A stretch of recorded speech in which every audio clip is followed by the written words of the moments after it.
समादरणीय श्रद्धालु भक्त सज्जनवृन्द, स्वस्थानी भगवतीको उपासनाको नवौं दिवस। आउनुहोस् नवौं दिनको कथा, नवौं अध्यायको कथा हामी श्रवण गरौँ। त्योभन्दा पूर्व सबैले हातमा पुष्प लिएर पुष्पाञ्जली गरौँ।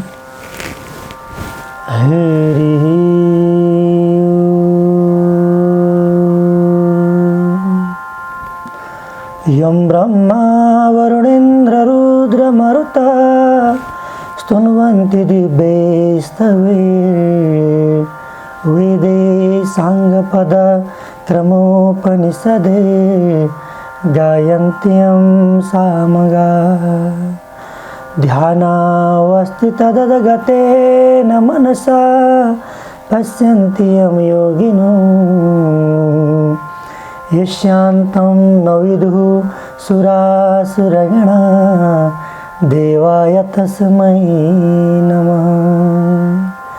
श्रीमच्चन्दनचर्चितो जलवपु शुक्लाम्बरा मल्लिका मालालङ्कृतकुण्डला प्रविलसन् मुक्तावली शोभिता सर्वज्ञाननिदानपुस्तकधरा रुद्राक्षमालाकरा वाग्देवी वदनं उजे वसतु मे त्रैलोक्यमाता चिरम्।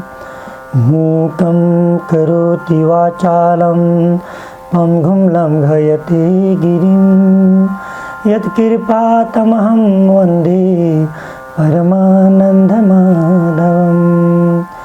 नमो भगवते तस्मै व्यासायामित तेजसे यस्य प्रसादाद् वक्ष्यामि नारायण कथामिमाम्। नारायणं नमस्कृत्य नरं चैव नरोत्तमं देवीं सरस्वतीं व्यासं ततो जयमुदीरये। अथ नवमोऽध्यायः। कुमारजी आज्ञा गर्नुहुन्छ यज्ञस्तु मुनि। त्यहाँपछि इन्द्रादि समस्त देवताहरू महादेवले सतीदेवीलाई त्यसरी पीठमा बोकेर पृथ्वी भ्रमण गरेर हिँडेको देखि वैकुण्ठ गएर विष्णु भगवानसित बिन्ती गरे, हे परमेश्वर, महादेवले शोक गरेको देखेर दुःखी नहुने यो समस्त ब्रह्माण्डमा एउटा जीव पनि पाइने छैन। हजुरले यो ब्रह्माण्डको रचना गर्ने र शिवजीले रक्षा गर्ने हो। हजुर दुईले नगरे विश्वको सुरक्षा अरू कसले गर्ला। यस बखत शिवजी दक्षको यज्ञबाट सतीदेवीलाई पीठमा बोकेर पृथ्वी भ्रमण गरिरहेका छन्। जबसम्म सतीदेवीको मृतदेह रहला तबसम्म शिवजी भ्रमण गरि नै रहनेछन्। अब हजुरको मायाले माखा वा झिङ्गा सृष्टि गरी औँसा वा किरा पारी सतीदेवीको अङ्ग गलाएर पतन गराइदिनुहोस्। यस्तो सकल देवताको बिन्ती सुनि विष्णु आज्ञा हुन्छ, हे देवता हो, तिमीहरूको कल्याणका लागि म आफ्नो मायाले झिङ्गा उत्पन्न गरी औँसा पारी सतीदेवीको देह गलाई पतन गराउँला। यसमा शङ्का नगरी अब तिमीहरू अमरावती जाऊ। भगवान विष्णुको त्यस्तो आश्वासन पाएपछि देवताहरू हस भनी विष्णुलाई दण्डवत प्रणाम गरी आफ्ना आफ्ना लोकमा फर्के। अनि विष्णु भगवानले आफ्नो मायाद्वारा झिङ्गा उत्पन्न गरी औँसा पारिदिए।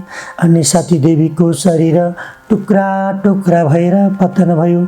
जहाँ जहाँ अङ्ग पतन भयो त्यहाँ त्यहाँ एक एक पीठ उत्पन्न भयो। त्यही त्यही ब्रह्माजीले एक एक स्वयम्भू लिङ्ग उत्पन्न गराए। सबभन्दा पहिले नेपालमा गुह्या पतन भयो। नेपाल पीठ गुह्येश्वरी देवी चन्द्रघण्टा योगिनी सिद्धेश्वर महादेव उत्पन्न भए शिवशक्ति स्वरूपले रहे। त्यस पुण्य भूमिमा इन्द्रादि देवताए तपस्या गरी ईश्वरी प्रसन्न भई सत्य त्रेता द्वापर कली यी चारै युगमा देवताकै नामले प्रख्यात भए भनी वरदान दिन। फेरि वाराणसीमा शिरपतन भयो। वाराणसी पीठ विशालाक्षी देवी सङ्कटा योगिनी विश्वेश्वर महादेव उत्पन्न भए शिवशक्ति स्वरूपले रहे। त्यस मोक्ष भूमिमा गन्धर्वहरू आई नाचगानद्वारा तपस्या गरे ईश्वरी प्रसन्न भई वाक्य सिद्धि होस् भनी वरदान दिन। फेरि कामरूपमा पुग्दा छाती पतन भयो। कामरूप पीठ कामाक्ष देवी कृति योगिनी चक्रधरेश्वर महादेव उत्पन्न भए शिवशक्ति स्वरूपले रहे। त्यस पुण्य भूमिमा यक्षगण आएर तपस्या गरे ईश्वरी प्रसन्न भएर स्वर्ग मृत्य पातालमा सदा यक्षगणका नामले विख्यात हुनेछौ भनी वरदान दिन। फेरि पौरबन्धमा गएर दाहिने कान पतन भयो। पौरबन्ध पीठ अम्बिका देवी चन्द्र बेगा योगिनी धनेश्वर महादेव उत्पन्न भए शिवशक्ति स्वरूपले रहे। त्यस पुण्य भूमिमा दैत्यगण आए तपस्या गरे ईश्वरी प्रसन्न भई देवगणलाई जित्न सके भनी वरदान दिन। फेरि काश्मीरमा गई जिब्रो पतन भयो। काश्मीर पीठ शारदा देवी घोर घण्टा योगिनी श्रमधारेश्वर महादेव उत्पन्न भए शिवशक्ति स्वरूपले रहे। त्यस पुण्य भूमिमा किन्नरगण आएर तपस्या गरे ईश्वरी प्रसन्न भएर इच्छा सिद्धि हवस भनी वरदान दिन। फेरि कन्यौजमा पुगी अङ्गको छाला पतन भयो। कान्यकुब्ज पीठ सकला देवी सफला देवी झङ्केश्वरी योगिनी र दुग्धेश्वर महादेव उत्पन्न भए शिवशक्ति स्वरूपले रहे। त्यस सिद्ध भूमिमा रावण आई तपस्या गरे ईश्वरी प्रसन्न भई देवलोक जित्न सकेस् भनी वरदान दिन। फेरि पूर्णगिरीमा गई बायाँ कान बदन भयो। पूर्णगिरी पीठ पूर्णा देवी कपाल कुण्डला योगिनी र चन्द्रेश्वर महादेव उत्पन्न भए शिवशक्ति स्वरूपले रहे। त्यस मोक्ष भूमिमा गन्धर्वहरू आएर नाचगान गरे तपस्या गरे ईश्वरी प्रसन्न भई इन्द्रका सभामा नाचगानमा कहिल्यै नचुके भनी वरदान दिन। फेरि अस्तातकमा पुग्दा दाहिने हात पतन भयो। अस्तातक पीठ कर्तेश्वरी देवी एकाक्षी योगिनी निन्द्रापतेश्वर महादेव उत्पन्न भए शिवशक्ति रूपले रहे। त्यस पुण्य भूमिमा राधिका गण आएर तपस्या गरे ईश्वरी प्रसन्न भई तिमीहरूको सदैव कृष्ण दाहिना अनुकूल रहन् भनी वरदान दिन। फेरि चामुण्डाचलमा गई वाहु पतन भयो। चामुण्डाचल पीठ पुकम्बी योगिनी चामुण्डा देवी र इच्छा बिरुकेश्वर महादेव उत्पन्न भए शिवशक्ति स्वरूपले रहे। त्यस सिद्ध भूमिमा नारद मुनि आएर तपस्या गरे ईश्वरी प्रसन्न भई तिम्रो वाक् सिद्धि हवस् भनी वरदान दिन। फेरि एकावीरमा पुग्दा बायाँ हात पतन भयो। एकावीर पीठ सिद्धेश्वरी देवी सिद्धा योगिनी दुग्धेश्वर महादेव उत्पन्न भए शिवशक्ति स्वरूपले रहे। त्यस पुण्य भूमिमा कर्मवीर आदि श्मशान आएर तपस्या गरे ईश्वरी प्रसन्न भई सम्पूर्ण मृतकको दाह गर्न सके भनी वरदान दिन। फेरि कामरोष्टमा पुग्दा घाँटी पतन भयो। कामरोष्ट पीठ कामिनी देवी महाकालेश्वर महादेव उत्पन्न भई शिवशक्ति स्वरूपले रहे। त्यस सिद्ध भूमिमा लक्ष्मी आएर तपस्या गरिन्। ईश्वरी प्रसन्न भई सृष्टि स्थान हुन सके भनी वरदान दिन्। फेरि त्रिश्वेतमा पुगेर मलद्वारा पतन भयो। त्रिश्वेत पीठ महाकालेश्वरी देवी विकट दन्ता योगिनी त्रिपुरेश्वर महादेव उत्पन्न भई शिवशक्ति स्वरूपले रहे। त्यस मोक्ष भूमिमा यमराज आएर नाना उपचारले पूजा सहित तपस्या गरी ईश्वरी प्रसन्न भई ब्रह्माजीको सृष्टि संहार गर्न सके भने वरदान दिन्। फेरि कैलाश पर्वतमा पुगेपछि दाहिने पाउ पतन भयो। कैलाश पीठ पार्वती देवी अम्बिका योगिनी विश्वम्भरेश्वर महादेव उत्पन्न भए शिवशक्ति स्वरूपले रहे। त्यस मोक्ष भूमिमा ब्रह्मा आएर अनेक स्तुति सहित तपस्या गरे।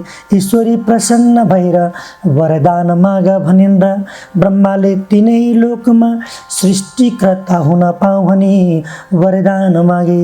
ईश्वरी प्रसन्न भई तथास्तु भनी वरदान दिन्।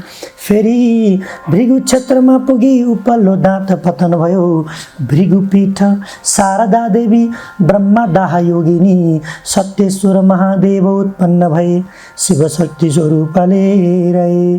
त्यस सिद्ध भूमिमा धर्मदत्त राजा आएर योग मार्गले तपस्या गरे। ईश्वरी प्रसन्न भई तिमीलाई कसैले जित्न नसकुन् भनी वरदान दिन्। फेरि चन्द्रपुरमा गएर दक्षिण नेत्र पतन भयो। चन्द्रपुर पीठ चन्द्रादेवी सिद्धा योगिनी प्रकाशेश्वर महादेव उत्पन्न भए शिवशक्ति स्वरूपले रहे। त्यस पुण्य भूमिमा 10 दिक्पाल आएर तपस्या गरे। ईश्वरी प्रसन्न भई तिमीहरू आफ्ना आफ्ना दिक स्थितिमा रहन सके भनी वरदान दिन्।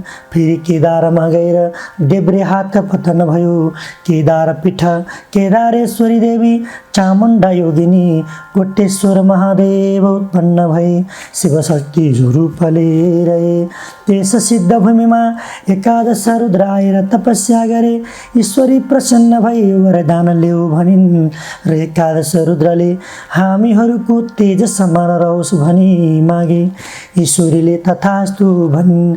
फेरि श्रीपीठमा पुग्दा तालु पतन भयो। श्रीपीठ कमला देवी भद्रा योगिनी कमलेश्वर महादेव उत्पन्न भई शिवशक्ति स्वरूपले रहे। त्यस सिद्ध भूमिमा अष्टवसु आएर षोडशोपचारले पूजा र तपस्या गरे। ईश्वरी प्रसन्न भई वरदान ल्याऊ भनिन्। अष्टवसुले वाक्य सिद्धि होस् भनी मागे। ईश्वरीले तथास्तु भनिन्। फेरि एकावीरमा गएर नाभि पतन भयो। एकावीर पीठ एकावीर देवी गोरक्षा योगिनी हाटकेश्वर महादेव उत्पन्न भए शिवशक्ति स्वरूपले रहे। त्यस पुण्य भूमिमा नागहरू आएर नाना रत्न मणि माणिक्य चढाई पूजा र तपस्या गरे। ईश्वरी प्रसन्न भई वरदान ल्याऊ भनिन्। नागहरूले सप्त पातालको अधिपतित्व प्राप्त होस् भनी मागे। ईश्वरीले तथास्तु भनिन्। फेरि जालन्धरमा पुगेर तल्लो ओठ पतन भयो। जालन्धर पीठ जालपा देवी ज्वालामुखी योगिनी पिशाचेश्वर महादेव उत्पन्न भए शिवशक्ति स्वरूपले रहे। त्यस सिद्ध भूमिमा कामधेनु गाई आएर नित्य दूध अर्पण गरी तपस्या गरिन्। ईश्वरी प्रसन्न भई वरदान ल्याऊ भनिन्। कामधेनुले मेरो दूध दही घिउ मलमूत्र सधैँ पवित्र मानियोस् भनी मागिन्। ईश्वरीले तथास्तु भनिन्। फेरि कुशलान्तमा पुगेर कपालका केश पतन भई कुशलान्तको पीठ भूत घण्टा योगिनी क्षीरेश्वर महादेव उत्पन्न भई शिवशक्ति स्वरूपले रहे। त्यस मोक्ष भूमिमा अश्विन्यादि 27 नक्षत्र आएर भक्ति साथ तपस्या गरे। ईश्वरी प्रसन्न भएर वरदान ल्याऊ भनिन्। नक्षत्रहरूले ज्योतिष शास्त्र हाम्रो अधीनमा रहोस् भनी मागे। ईश्वरीले तथास्तु भनिन्। फेरि मल्लवीमा पुगेर बायाँ पैताला पतन भयो। मल्लवी पीठ महाकाली देवी कराला योगिनी गोपालेश्वर महादेव उत्पन्न भई शिवशक्ति स्वरूपले रहे। त्यहाँ द्वादशादित्य आएर तपस्या गरे। ईश्वरी प्रसन्न भई वरदान माग भनिन्। द्वादशादित्यले हामी 12 महिनाका अधिपति रहौँ भनी मागे। ईश्वरीले तथास्तु भनी वरदान दिन्। फेरि देवकोटमा पुगेर बायाँ घुँडा पतन भयो।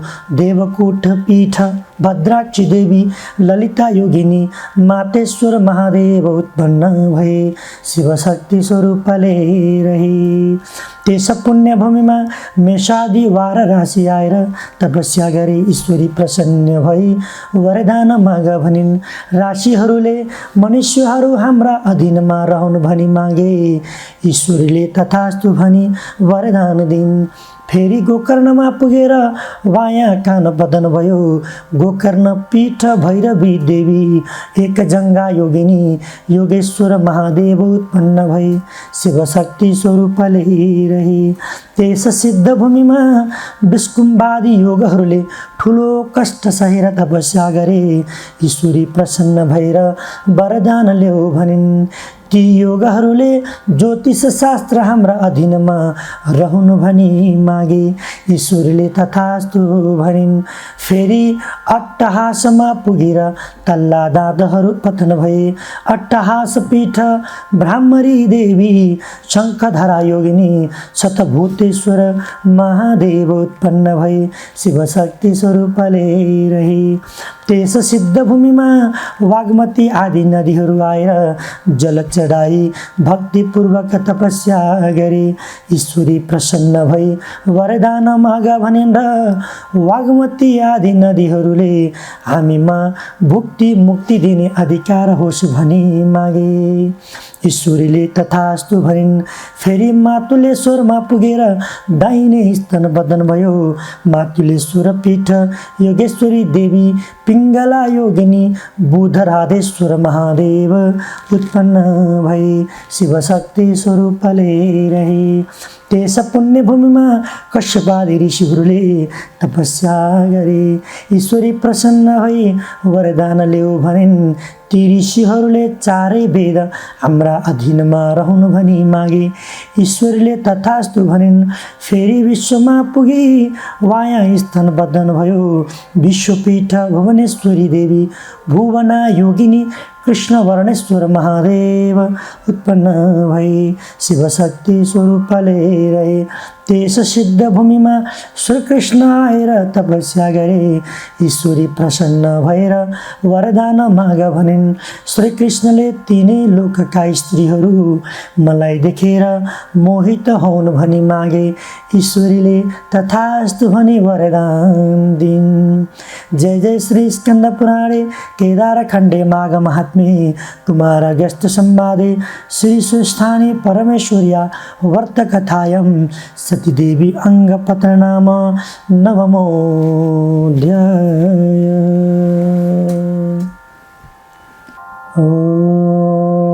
वनयतु मंगलं वः सकल जगन मंगलालयः श्रीमान दिनकर किरण निबोधित नवनलिन दल निवेक्षण कृष्ण काले वर्षतु पर्जन्य पृथ्वी सस्यशालिनी देशोऽयं क्षोभरहितो ब्रह्मणा सन्तु निर्भयाः पुत्राः पुत्रिणः सन्तु पुत्रिणः सन्तु पौत्रिणः निर्धनाः सधनाः सन्तु जीवन्तु शरदां शतं तत्रैव गंगा यमुना च तत्र गोदावरी सिंधु सरस्वती च तीर्थानि सर्वाणि वसन्ति तत्र यत्राच्युतोदार कथा प्रसंग